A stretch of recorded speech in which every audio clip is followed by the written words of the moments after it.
মৃত মৎস্যজীবীদের পরিবারের চাকরির দাবি সুন্দরবন উন্নয়ন মন্ত্রীর।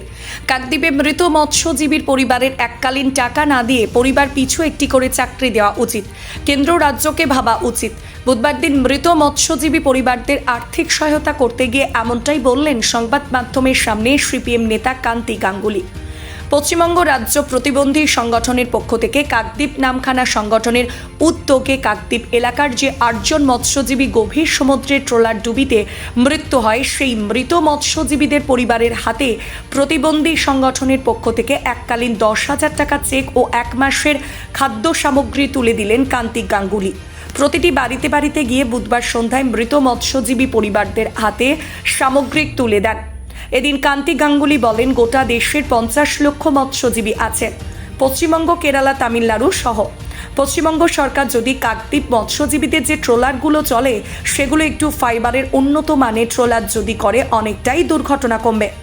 রাজ্য সরকার এবং কেন্দ্রীয় সরকারদের ভাবা উচিত, এরকম দুর্ভাগ্যজনক মৃত্যু হলে মৃত পরিবারের একটি করে চাকরি দেওয়া উচিত। এককালীন টাকা দিয়ে কি লাভ? একটি চাকরি দিলে পরিবারটা বেঁচে যায়। গভীর সমুদ্রে ইলিশ মাছ ধরতে যায় যারা, তাদের জন্য কেন্দ্র সরকার এবং রাজ্য সরকারের দায়িত্ব নেওয়া উচিত। আমি ব্যক্তিরা প্রতিবন্ধী সংগঠন সাধারণ মানুষ তাদের কাছ থেকে সাহায্য গ্রহণ করেছি। চেকে 10,000 টাকার 1 মাস তাদের চাল ডাল যা কিছু লাগে, এই সামান্য সাহায্য। আমরা তো সরকারে নেই, তবে একটা দাবি কি, যে গোটা ভারতবর্ষে প্রায় 50 লক্ষের মতো মৎস্যজীবী আছে।